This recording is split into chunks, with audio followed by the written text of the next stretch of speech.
Terima kasih Anda kembali bersama kami di Kompas Malam. Saudara, hingga menit terakhir, drama politik tampak di pendaftaran pilkada di berbagai daerah.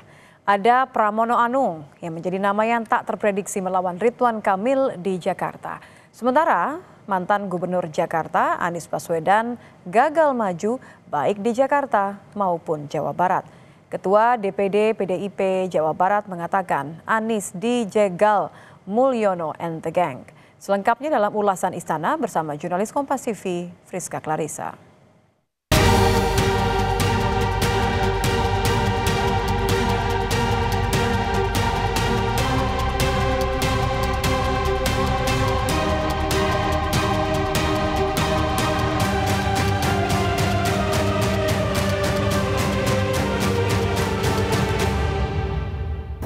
Drama tersaji di menit-menit akhir pendaftaran pilkada. Di Jakarta, Ridwan Kamil dan Suswono berhadapan dengan nama tak terduga. Sekretaris Kabinet Pramono Anung dan Rano Karno akan juga melawan pasangan independen Dharma Kun. Sementara di detik-detik akhir, mantan Gubernur Jakarta Anies Baswedan batal berlaga di Jakarta maupun Jawa Barat. Ada pula 3 Sri Kandi, Risma, Khofifah, dan Lulu yang akan berebut kursi Jatim 1. Lalu bagaimana sengitnya peta persaingan pilkada? Lengkapnya dalam ulasan Istana bersama saya, Friska Clarissa.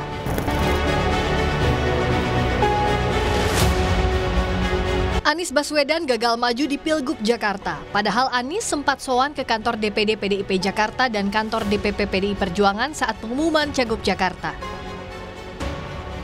Setelah maju mundur hingga menit akhir, PDIP menunjuk Pramono Anung sebagai calon gubernur Jakarta didampingi Rano Karno. Sosok Pramono yang kini menjabat sekretaris kabinet sudah 27 tahun bersama Megawati di PDI Perjuangan. Mantan sekjen PDIP ini menyebut telah mendapat restu dan dukungan Presiden Jokowi untuk maju sebagai calon gubernur Jakarta. Dan ketika saya berkomunikasi duduk berdua sama beliau setelah beliau pulang dari Lampung, beliau tertawa terbahak-bahak. Beliau bilang begini, Mas maju. Gitu. Ini tidak semua orang yang diberikan amanah seperti itu. Pak, saya minta izin, Bapak izinkan. Saya izinkan, Mas harus maju. Jadi inilah yang saya komunikasikan dan terus terang teman-teman media pasti tahu saya sama semua menteri juga berhubungan sangat baik. Penunjukan Pramono oleh Megawati menimbulkan spekulasi jika PDIP memilih untuk berkompromi dengan Istana karena tidak mengusung Anies Baswedan. Namun Puan membantah. Nggak ada kompromi, kita semua baik-baik saja. Berusaha untuk bisa saling menjaga persatuan dan kesatuan. Dan pilkada ini kan hak politik dari semua partai politik, jadi mempunyai kesempatan untuk sama-sama mengusung calonnya masing-masing. Pengamat menilai posisi Pramono yang berada di lingkaran Istana dapat menjadi jembatan dan langkah strategis bagi politik PDIP, termasuk menjalin relasi dengan pemerintahan yang baru. Memang Mas Pram ini punya posisi yang sangat strategis ya. Dan secara personal bukan seorang figur yang konfliktual, beliau lebih banyak bekerja di belakang layar. Jadi bayangkan di situasi di mana hubungan kedua tokoh ini sedang tidak baik-baik saja, Mas Pram bisa menjadi jembatan. Sementara sang penantang Ridwan Kamil mengaku sengaja menggunakan syal berwarna oranye untuk menghormati kultur warga Jakarta. Ia pun optimistis menang karena percaya diri punya pengalaman memimpin sejak jadi wali kota Bandung hingga gubernur Jawa Barat. Pertama kami membawa pengalaman, saya 2 kali pemimpin wilayah, Pak Suswono membawa pengalaman sebagai menteri di pemerintah pusat. 2 kekuatan ini bisa mengisi semua kebutuhan ya dalam dimensi-dimensi pembangunan. Memang warna identitas wilayah Jakarta identik dengan warna oranye juga ya. Ini jam tangan saya juga oranye tuh. Karena kita menghormati nilai-nilai yang menjadi sebuah budaya di sebuah wilayah. Nah, karena wilayahnya Jakarta tentu kita menyesuaikan. Ada pula satu paslon dari jalur independen yakni Dharma Pongrekun dan Kun Wardana. Dinamika politik di Jawa Barat pun tak kalah sengit. Deddy Mulyadi dan Erwan Setiawan mendaftar sebagai calon gubernur dan wakil gubernur Jawa Barat diusung Gerindra, Golkar, PAN, Hanura, Gelora, Garuda, PKN, Partai Buruh, Prima, Perindo, PBB, dan Partai Umat. Lawannya, Presiden PKS Ahmad Syahiku daftar sebagai Cagup Jabar berpasangan dengan Ilham Habibie diusung PKS dan Nasdem. Meski pisah jalan bersama Kim Plus di Jawa Barat, tapi Syahiku berjanji jika terpilih menjadi gubernur, program-program di Jabar akan sejalan dengan kebijakan pemerintah pusat, dalam hal ini Presiden terpilih Prabowo dan Gibran Rakabuming. Drama juga terjadi di menit akhir pendaftaran. Setelah gagal maju di Pilgub Jakarta, DPC PDIP Kota Bandung sempat menyebutkan Anies Ono Surono maju di Pilgub Jawa Barat mencapai 95%.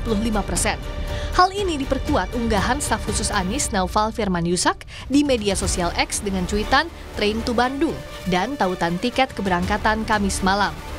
Namun, sekitar pukul 21.30 waktu Indonesia Barat, juru bicara Anies mengatakan Anies tak maju di Pilkada Jawa Barat. Teka-teki soal cagup PDIP di Pilkada terjawab jelang batas akhir pendaftaran.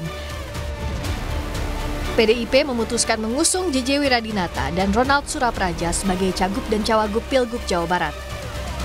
Ketua DPD PDIP Jawa Barat Ono Surono menyebut gagalnya Anies maju karena dijegal Mulyono and the Gang, tanpa merinci siapa sosok Mulyono yang dimaksud. Tentunya sangat mempunyai keinginan Pak Anies diusung di Jawa Barat setelah beliau tidak jadi diusung di DKI. Ya, kami tidak tahu secara persis proses yang dilakukan oleh DPR Partai dan Ibu Ketua Umum, tapi kami menilai bahwa yang sudah mengerucut pada akhirnya bubar itu karena ada tangan-tangan dari luar yang tidak menghendaki Pak Anies diusung di Jawa Barat. Siapa Pak? Ya Mulyono dan geng. Kalau saja Mulyono.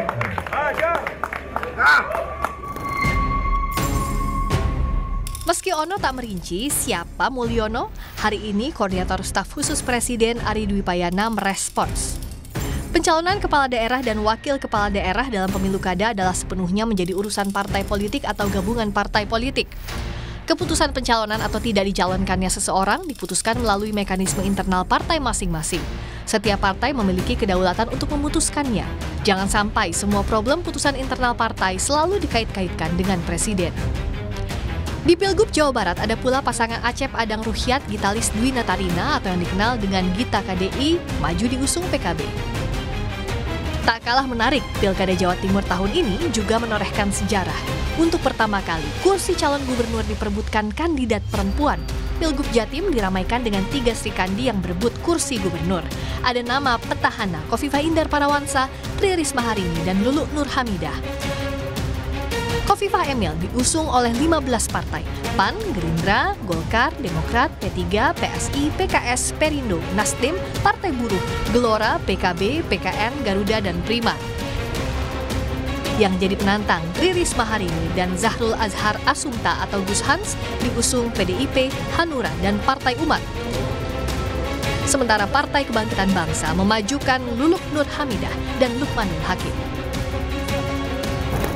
Pilkada serentak tak hanya soal bersaing berebut kursi pemimpin daerah, tapi para paslon dan mesin parpol akan adu kuat berebut pengaruh seluas-luasnya di berbagai daerah. Rizka Clarissa, Roy Ilman, Kompas TV, Jakarta.